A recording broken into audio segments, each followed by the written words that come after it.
I'm taking you back 1,000 years ago to a Jewish doctor, the Fat King, in the 10th century diet that made history a tale from the golden age of Spanish Jewry. This is a true story, or it will be by the time I'm finished.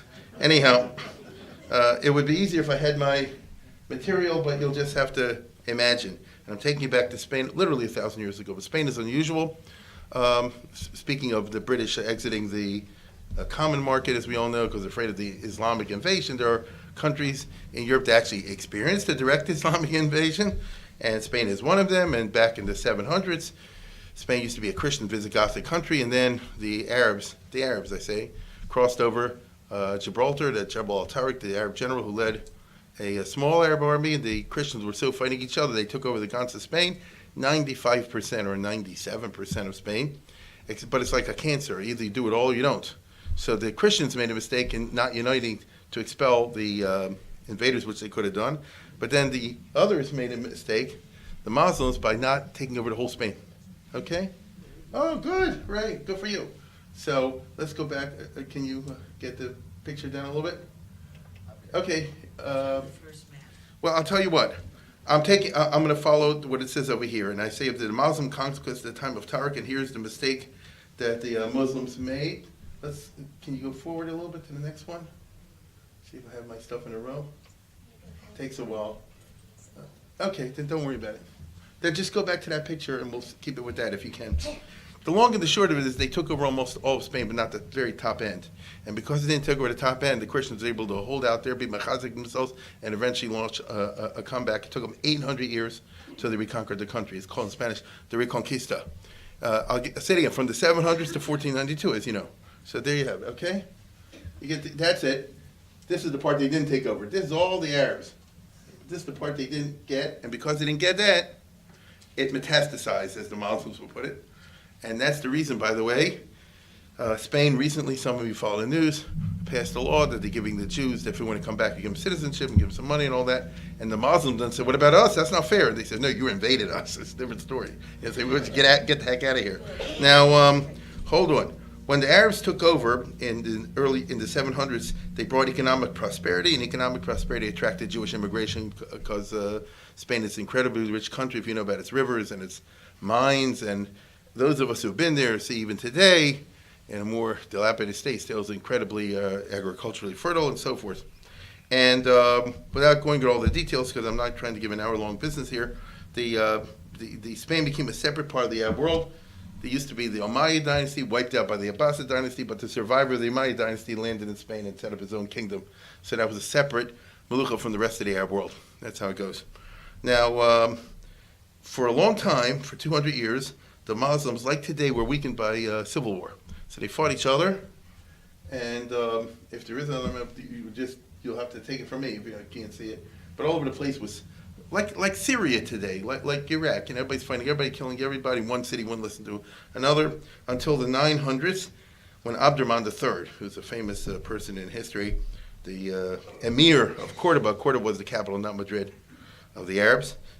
He really got in and started kicking everybody around. It took him a while, but he, by force, restored Muslim unity. So he would be like a very strong ruler, and he turned Spain once again into a single country under his rule, and he made himself the Caliph of Cordoba, and that's a very famous stage, and he made the golden age of Islam. So the 900s is when the Arabs in Spain got it all together. They had the highest standard of living, they had the great culture. He was a conqueror, but he had a lot of money, and he spent the money on many things. Look, he was a party person also, but in addition to all that, he was a caliph. He said, but on the addition to that, he spent a lot of money on artists, writers, mathematicians, philosophers, poets, religious thinkers, secular thinkers. You understand what I'm saying? If you were good in math, let's say, and he was at that time, he would write you a letter in Egypt and say, you come and live here, I'll give you a house, and I'll give you $100,000 a year, tax-free. I just want you to be here and build up my kingdom. It's a classy, and he managed to do it. So this is the golden age of Islam. In that time appeared our hero today, which is a physician, the predecessor of Dr. Insel by 1,000 years. And I spoke earlier here once about a Rambam, and that's one person. And now I'm going to have somebody totally different type of guy altogether, and that's Chaz David Shabrut, who was in his day a certain archetype of a certain type of Jewish physician that once upon a time attained prominence in the in the medieval world. He lived to be only 60 years old, so you're talking about the short lifespans, though, like they didn't have the medicines we're talking about today, from 915 to 975. And he came from a well-to-do family. And then the question a well-to-do parent always has is, what are your kids going to go into?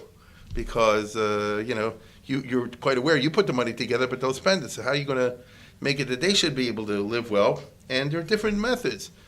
Some are built that they're more, intellectual. Some are built that are more for business and so forth. In his case, his father gave him an education in two things, in medicine and in foreign languages, especially Greek and Latin. This is an old classic Jewish way that I don't think enough of us do in the education of our children today, which is whatever you do, you can multiply by 2 and 3 if you know a couple foreign languages. Agreed? You're a lawyer and you also know Chinese. You understand? You're a doctor and you know Arabic. You're a CPA, but you know Spanish. It's got to help. Agreed? And especially in those days when everything was business. So obviously, the one who can speak Russian and Hungarian can have access to that market in a way someone else can. In the Middle Ages, there wasn't that much of that. And in the Arabic world, they were so self-satisfied with their state of wealth and power and glory, understandably so, that all you need is Arabic. So that's good. If nobody else knows Arabic, and I know Greek and Latin, that puts me ahead. So if you're going to be a doctor, number one, and plus you also know a foreign language, number two, then you're ahead of the game, and he also knew a Romance language, a little bit of Hebrew. So this is Chazdai.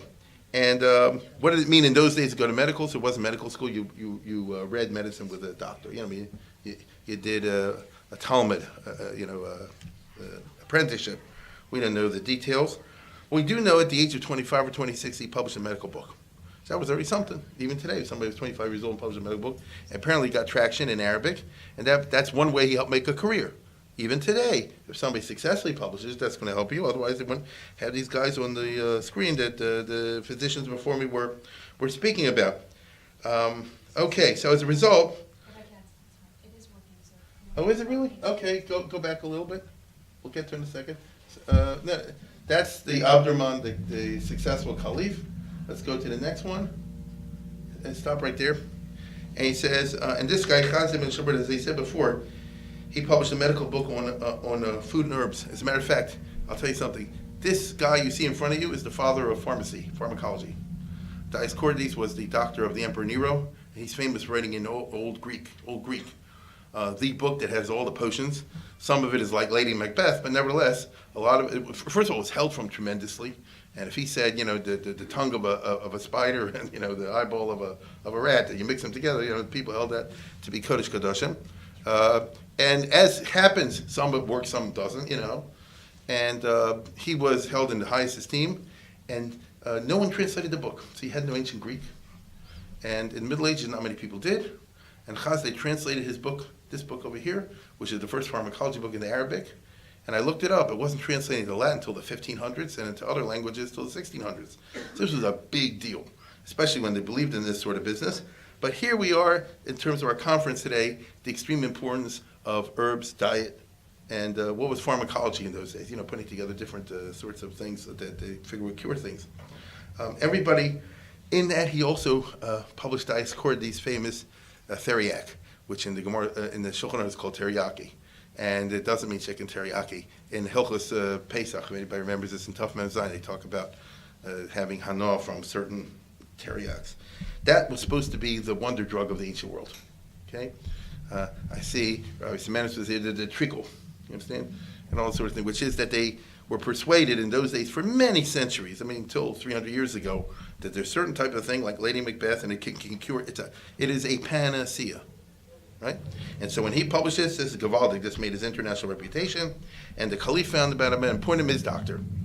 So he's a young guy in his late 20s, and he is not like the Rambam who started at the 40s, and he started in his 20s, and he had a decent practice, and he came from a well-to-do family anyway, and all of a sudden he jumped to the top as the Caliph's physician. Now, here's the question I always raise whenever I talk about the history of medicine, and that is the following. They all had it wrong, so how could you have a successful doctor? Like the Rambam, for example, or any of these guys long ago. The medicine was all wrong. Agreed? They still followed Aristotle with the four humors and all stuff. The modern medicine is recent. So think about having your science just all incorrect. How could you diagnose a patient and give them the right cures? Didn't the doctors kill everybody? And they sure killed a lot of people. So what does it mean? You know what I'm saying? What does it mean to be a successful doctor once upon a time? And the answer I've come up with myself is exactly what we're talking about in today's conference, and that is the successful physician was successful through diet. If a caliph or some high-end individual or a person who could afford to pay would go to a doctor, what he really meant was that the doctor would supervise the diet. And if you were a big person, especially a ruler, then he literally, worked with you like a personal trainer on your diets. And we all know, as Jay himself just pointed out, if you get your diet right, it's not going to cure an appendix, but on the other hand, it takes care of a lot of things. That's the whole point of today's conference, right? We just heard people had diabetes and then they went away. And people had the high blood sugar and then it went away. If you do it right. So when you see the writings of people like the Rambam and Chazdai and so forth, it's clear that in those days, the successful physician meant that he would tell the person, eat less of this, eat more of this. I want to stand there when you eat every day. I want to remind you, after all, he's a patient, so he doesn't have to listen to the doctor. He's a ruler. I want to remind you, had this yesterday, don't have it twice a day, and so on and so forth. And that's something the average Joe out there didn't have. And consequently, that was considered successful. Indeed, the Caliph lived to be 70. In those days, in the 10th century, that was a lot. Thanks to his Jewish doctor and the diet that he supervised. Chazdai was so to speak, the personal trainer. Trying to show you what it means to be a doctor once upon a time. The Caliph, Abdurrahman, sees Chazdai not just as good in medicine, but his knowledge of European languages was important in terms of trade, because how could they negotiate treaties and do things with other countries if anybody only speaks Arabic and the others don't?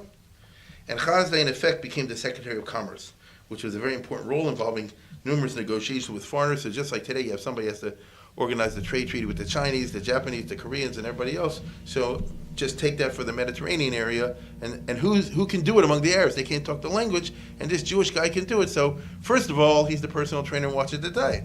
And on the side, whenever it is a delegation that comes from Germany in those days, or Italy, or the Byzantine Empire, something like that, he handles those kind of negotiations. So he had to be able to be good in business. But I told you he came from a rich family, therefore he grew up knowing what money is. So that's two.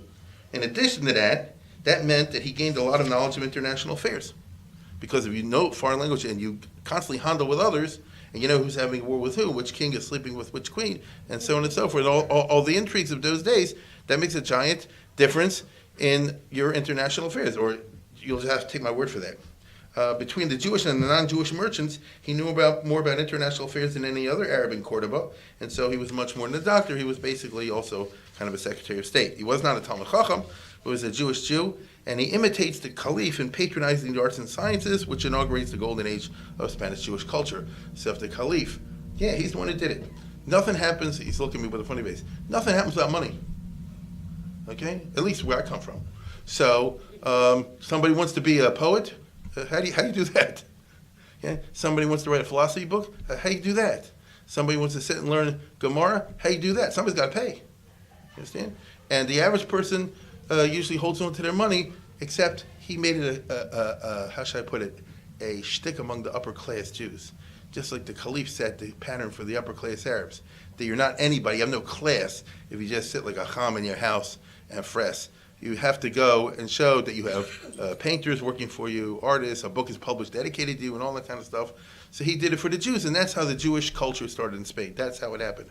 He started the pattern, and after him, other rich people followed it. And as long as rich people patronized these grammarians, poets, philosophers, Talmidei Chachamim, yeshivas, they flourished. When the money ran out, they ran out. Now, that doesn't change. And one last piece, and that is he also was a Jewish Jew, and so he intervenes on behalf of Jews internationally, especially the Byzantines. Here is the map of the world at that time. This is Spain, the Caliphate of Cordoba, the Arab part where he was, the Khazim Shaprud was. Here's the other side, what they call the Byzantine Empire, the right left of the Roman Empire. There were a lot of Jews living over there. They're fighting these huge wars. This is fighting against this. This is Syria, like Erdogan today with the Syrians and the Kurds. Same thing. The Emirate of Aleppo, without giving you the details, and there were big wars between the Byzantines on the one hand and the others. Consequently, enemy, my enemy is my friend. And so he says, I need help from other rulers, and this guy's very powerful, even though he's a Muslim, but politics is politics. Therefore, he wanted to suck up the the Byzantine emperor.